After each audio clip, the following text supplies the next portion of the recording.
जय श्री राम। कैसे हो दोस्तों? आपका एक बार फिर से स्वागत है हमारे YouTube चैनल खुल के कहो में। जैसा कि आपको पता है, हमारी क्रिप्टो फ्रॉड्स की सीरीज ऑनगोइंग है। उसी में आज अगली कड़ी हम जोड़ेंगे, जो कि है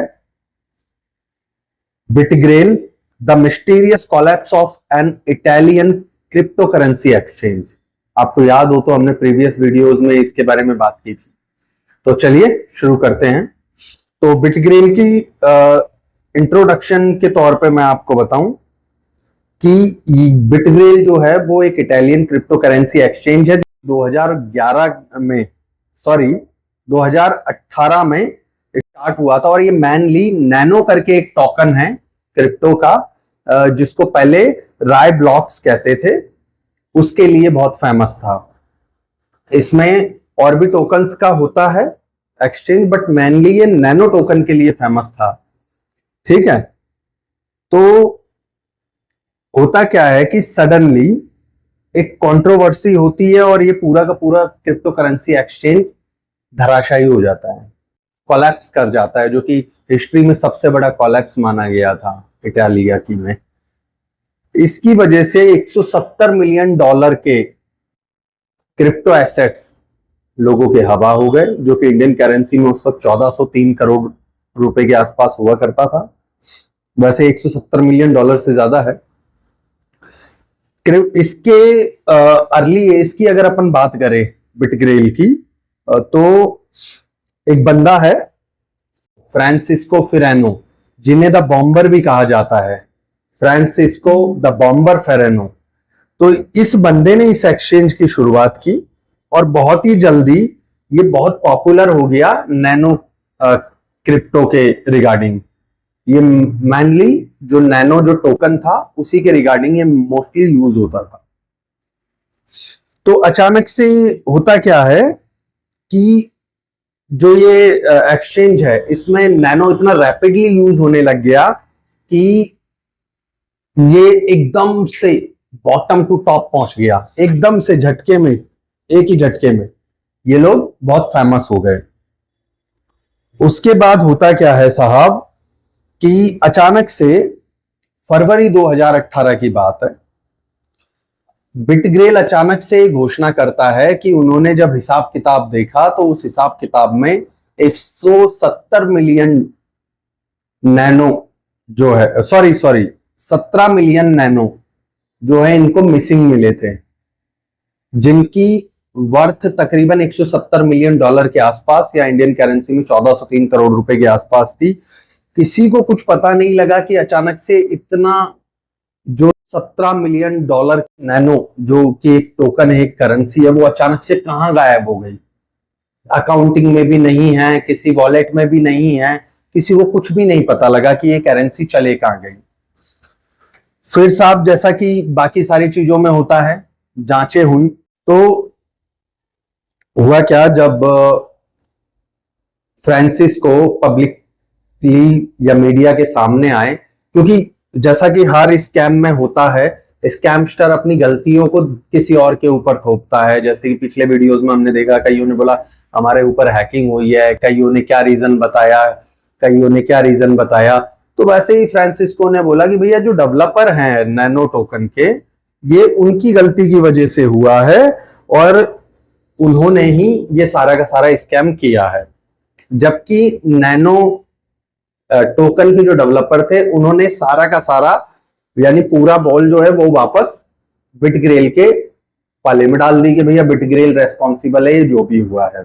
इस मामले में कानूनी जांच चलती है, काफी जांचें होती है, काफी एजेंसीज इसमें इन्वॉल्व होती है। इटली काफी लीगल नोटिसेस बिटग्रेल को जाते हैं, उनके ऊपर काफी इंक्वायरियां बैठती है और फिरानो को लीगल नोटिस दे दिया जाता है। और लीगल नोटिस देने के बाद उसकी प्रॉपर्टी जितनी भी थी उस सबको सीज कर दिया जाता है, एक्सचेंज के एसेट्स को सीज कर दिया जाता है। साथ के साथ एक्सचेंज का जो संचालन हो रहा था उसकी जांच शुरू हो जाती है कि भाई इसको ये लोग कैसे चला रहे थे, कहीं इसमें कोई हेरफेर तो नहीं है, कहीं मिसमैनेजमेंट तो नहीं है, कहीं सिक्योरिटी लीक तो नहीं है।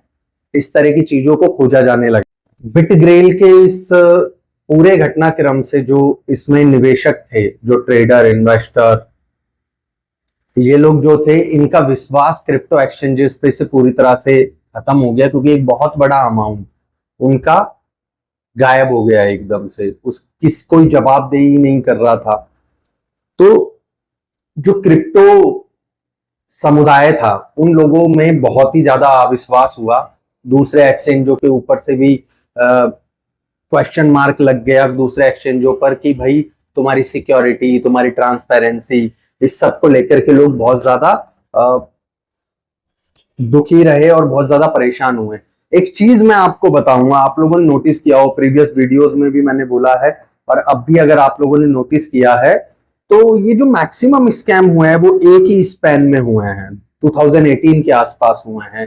तो अगर आप देखोगे तो इन सभी स्कैम्स में कुछ चीजें आपको कॉमन दिख रही होगी, जैसे कि मिसमैनेजमेंट हो गया, सिक्योरिटी में लचीलापन हो गया या स्ट्रांग नहीं थी सिक्योरिटी इतनी, तीसरा जो इन्वेस्टर थे, जो ट्रेडर थे, जो क्लाइंट्स थे, उनको पूरी जानकारी नहीं दी जाती थी।